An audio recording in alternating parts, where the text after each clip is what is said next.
Alrighty, folks, you know I'm feeling great on a Wednesday morning because we're now 6-0 in our last 6 college basketball tier membership picks on my premium site.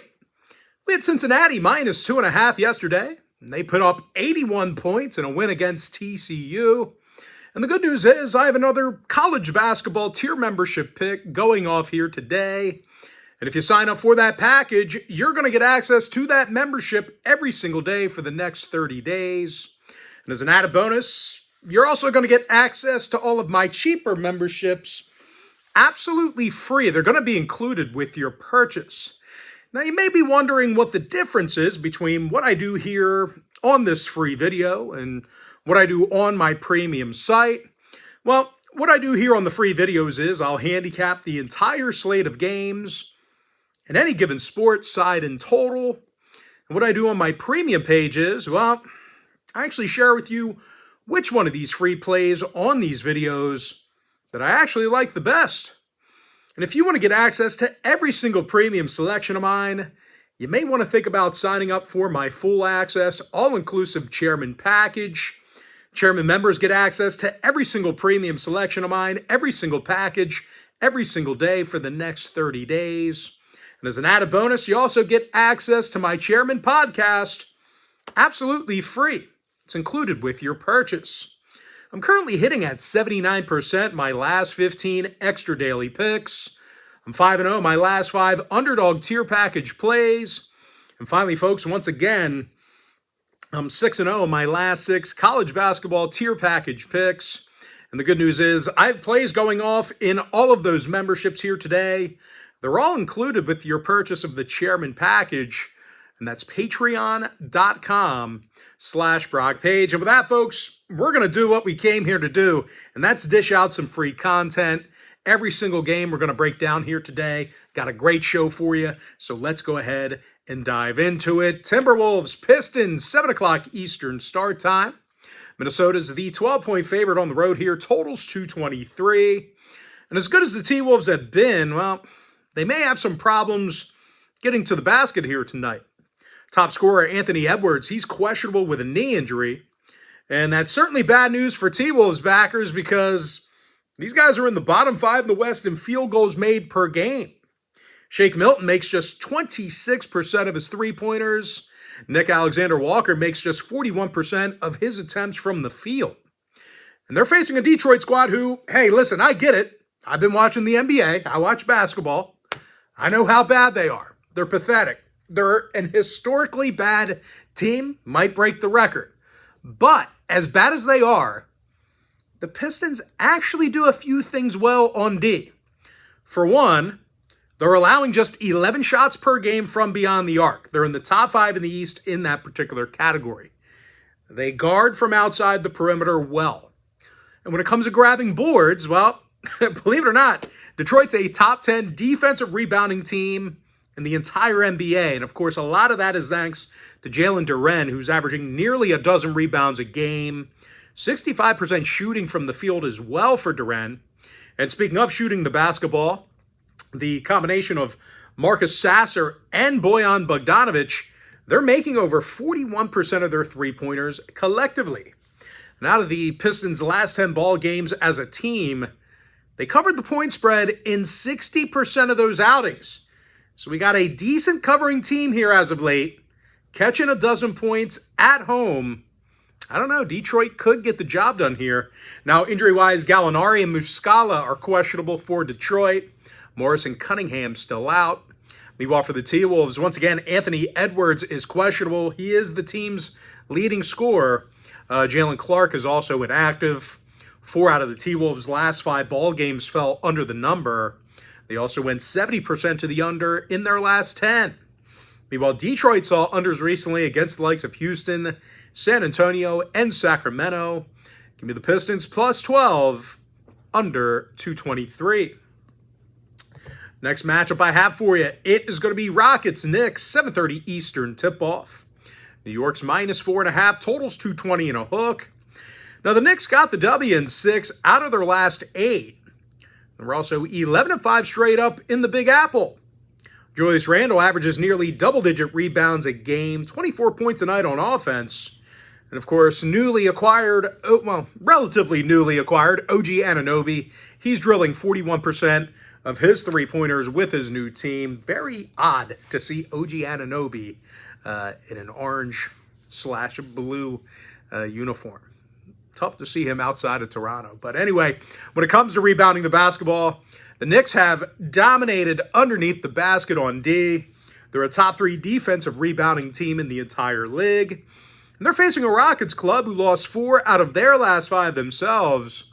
And they failed to cover in all of those outings. When it comes to playing on the road, there's not many teams out there worse. Out of 18 contests away from Houston, the Rockets got the W only 4 times. And a lot of that is due to some poor offensive production. The Rockets are currently a bottom 3 shooting team from beyond the arc on the road.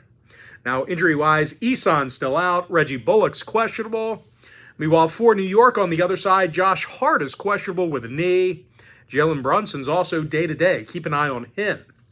8 out of New York's last 10 ball games did fall under the total.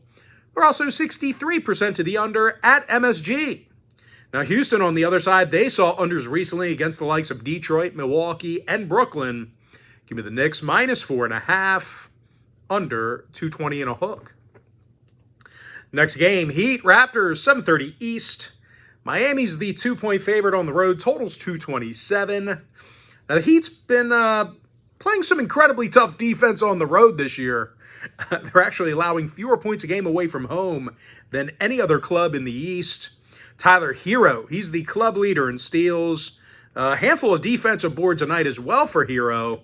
And when it comes to offensive production, well, Tyler's also the team's leading points getter. He's drilling over 41% of his long balls.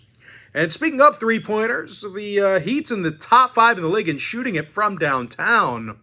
Lowry, Jovic, and Robinson, they're all drilling well over 41% of their three-pointers collectively. And they're facing a Toronto team who actually struggles guarding the three ball themselves. These guys are letting their competition make nearly 40% of their three-pointers against them.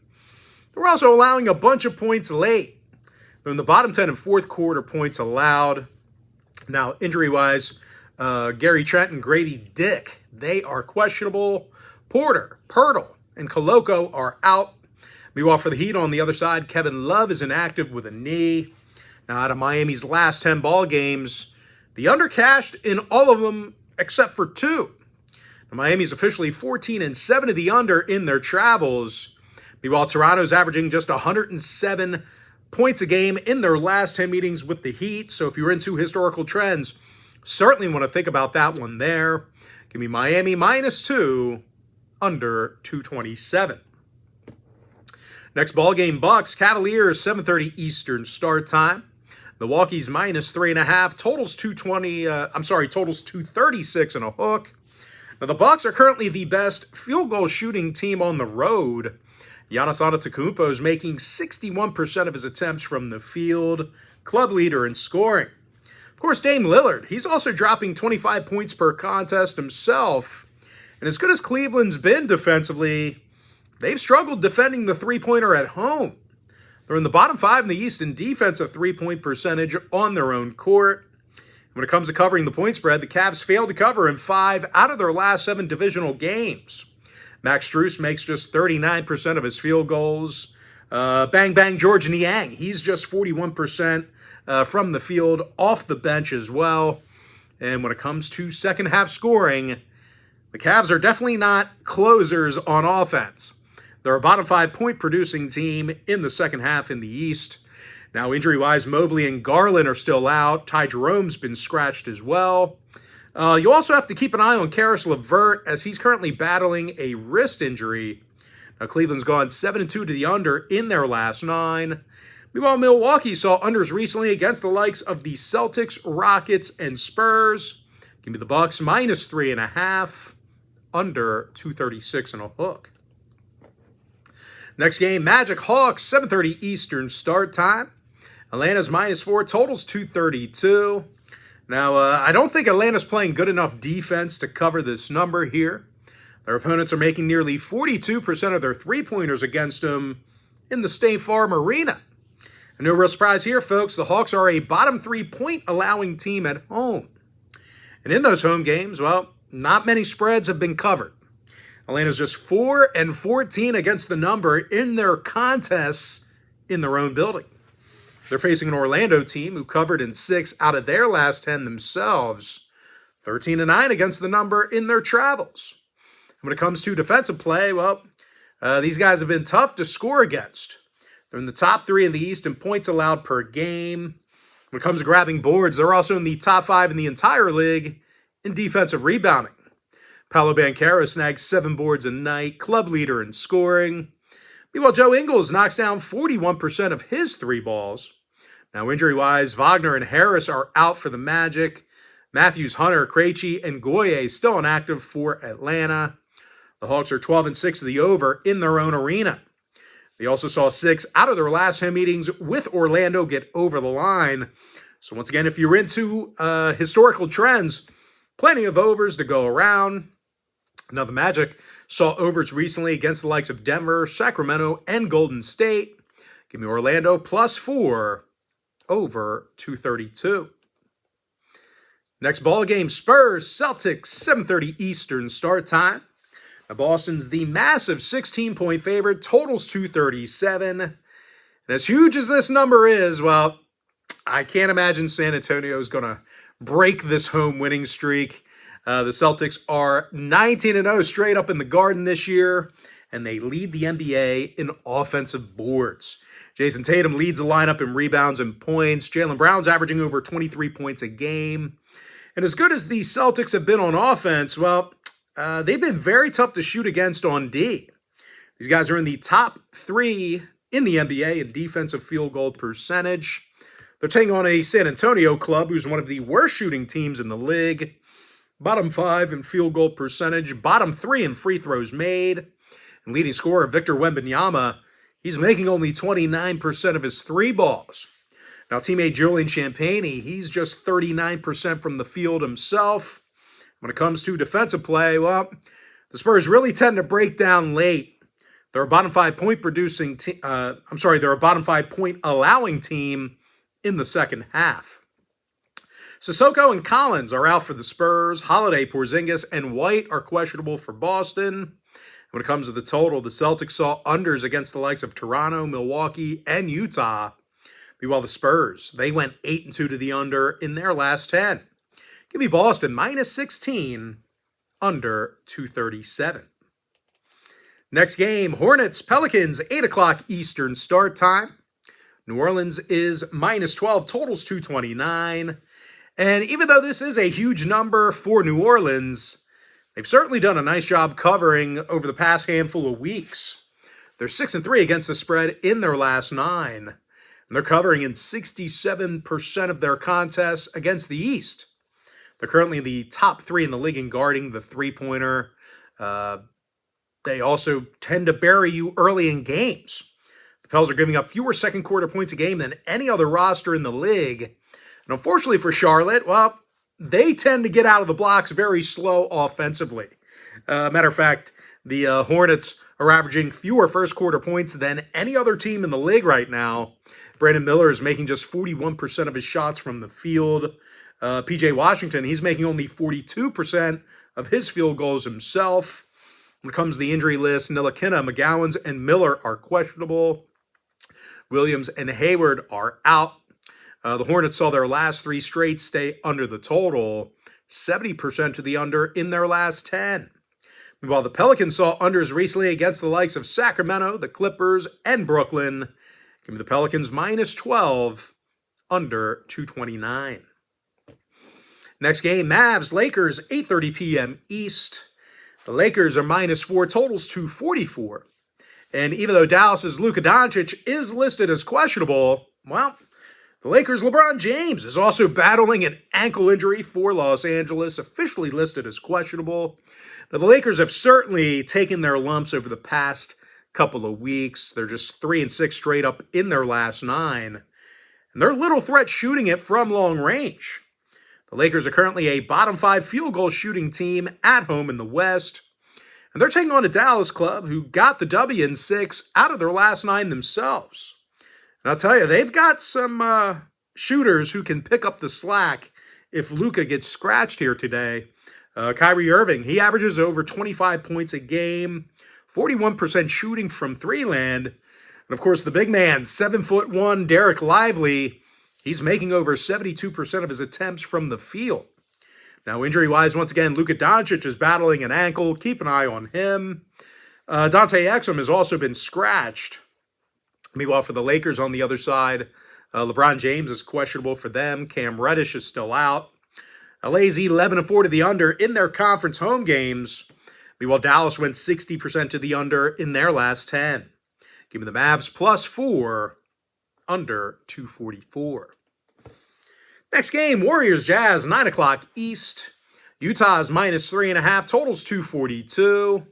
Now, the red-hot Utah Jazz won 6 in a row, 9-1 straight up in their last 10. When it comes to covering the point spread, well, I'm not sure there's anyone else out there better. Utah is currently 16-4 against the spread in Salt Lake City, 80% covering on their own court. And as good as Boston has been grabbing offensive boards, it's actually the Jazz who are the best offensive rebounding team at home. They lead the league in home offensive boards. Lauri Markkanen leads the roster in rebounds and points. Jordan Clarkson's averaging over 17.5 points a game himself. And they're facing a Warriors team who isn't overly crisp on defense. They're allowing nearly 119 points per contest. When it comes to fourth quarter defense, well, the Warriors allow a ton of points late.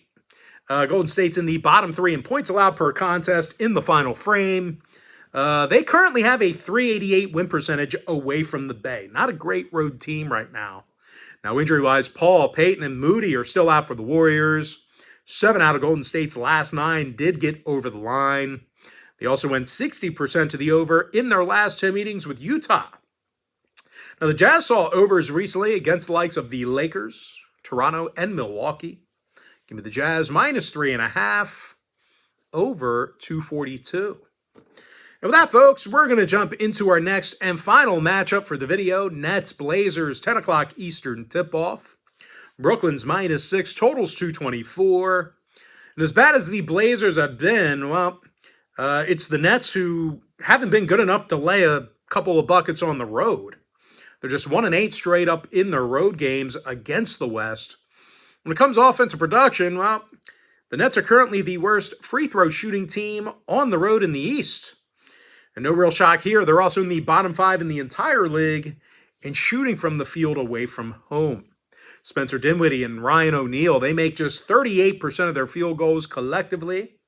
And they're facing a Portland club who does play some pretty good defense in spots, believe it or not. They've actually done a nice job defending the deep ball. They're currently in the top 3 in fewest three-pointers allowed. And when it comes to fourth quarter defense, well, you just can't score on these guys late. They're allowing fewer fourth quarter points than any other roster except for one. And in their last 10 meetings with Brooklyn, the Blazers scored 134 points in a win. 3 out of the Blazers' last 4 ball games fell under the total. Unders against the likes of Minnesota, OKC, and New York. They're also 9-2 to the under against the Eastern Conference. Now, Brooklyn's gone 63% to the under this year in their road trips. Give me the Blazers +6, under 224. And with that, folks, we are going to jump into our quick pick recap. Give me the Pistons +12, under 223. Knicks -4.5, under 220 and a hook.